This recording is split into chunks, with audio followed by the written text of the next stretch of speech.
Welcome to this tutorial brought to you by River City Graphics. Today I'll be showing you how to use CSS to create quick opacity change rollovers. So to get started, we're going to open up Dreamweaver and we're just going to be creating a new HTML document. So the rollovers that we're going to be creating today are going to be done by first inserting an image into our Dreamweaver document, and then we're going to target that image using CSS, and we're going to be changing the opacity of it.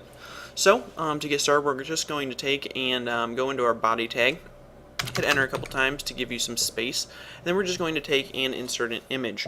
And so image tags are a little bit different than other tags in HTML.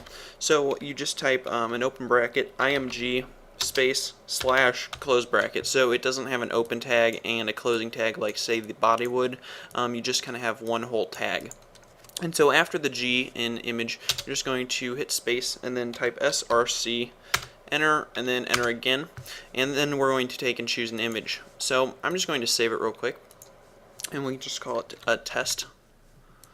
And so now I'm just going to take and choose my image. The image that I was using was from, it was linked into a different thing, so it would have given us more menus and things, so I just wanted to save it first. So what I'm looking for is an image called donate button, and we'll just click OK. And so now it's taken this image that I have on my desktop and it's linked that into our HTML. So if I save it and test this out in Firefox, we should see the image right there. Okay, so we'll go back into Dreamweaver, and you can always take, and if your image is scaling for whatever reason, you can take and give it a width, and it should automatically try and fill in the width that it already is. So just paste it in and you should be good to go. So now what we need to do is actually make a CSS page to control this HTML file. So we're just going to go to File, New, then down to CSS, Create, and we're just going to save that real quick. We'll call that Test as well. Alright, so now we need to link this CSS page to the HTML page, and so in order to do that, one quick way is to go up to Window and then down to CSS Styles. In a previous tutorial I showed you how you can just copy the line that you need off of another website. This is another way you can just take, and after you've made your CSS page, open up the CSS Styles, as I was saying, and then come down to the very bottom of it and click on this little link where it says Attach Style Sheet. Select the style sheet, so we're just going to find test.css, okay, and it'll take and add in the line that you need right there. So that's fairly quick. Alright, so now that we've done that, we can basically start working on our image. So we can either target all images in our document by just taking and in our CSS typing img open curly bracket, enter a couple times, and then closing curly bracket, and then whatever we wanted to do to the images would go into this middle area.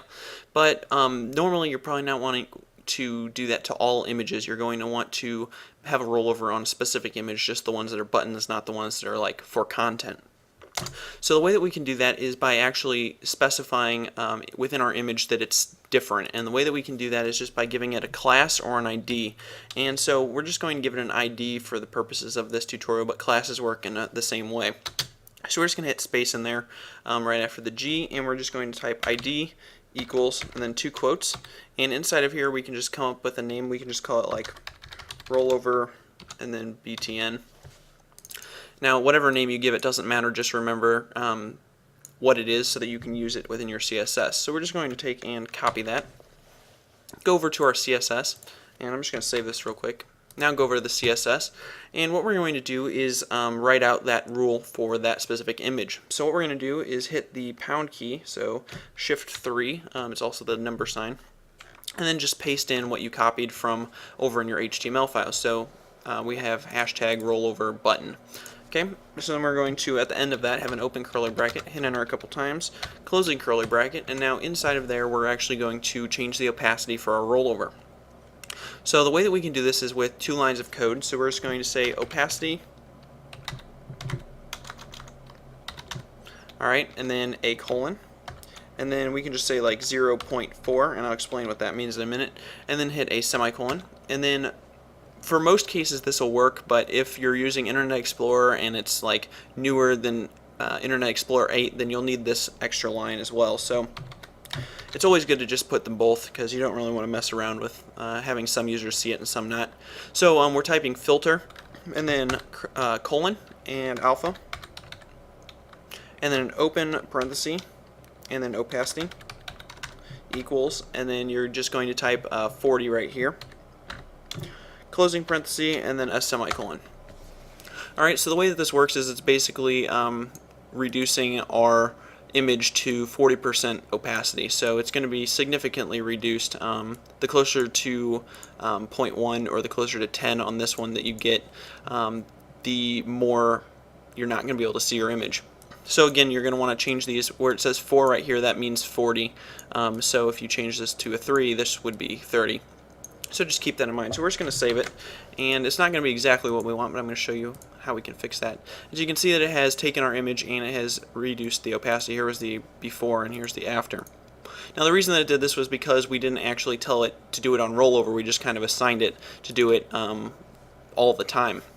So in order to actually specify a rollover within CSS, you need to use something called hover, and you can do that by going up to your original name where you have hashtag rolloverbtn, and right after the end there you're just going to have a colon and then type hover.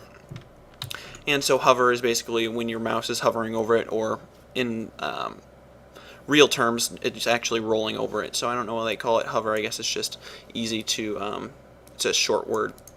So we're going to go back into, we can just test this. And so now when we take and roll our mouse over our button, you can see that we have a very nice rollover effect. So again, you can take and change that within your CSS depending on how much opacity change you want.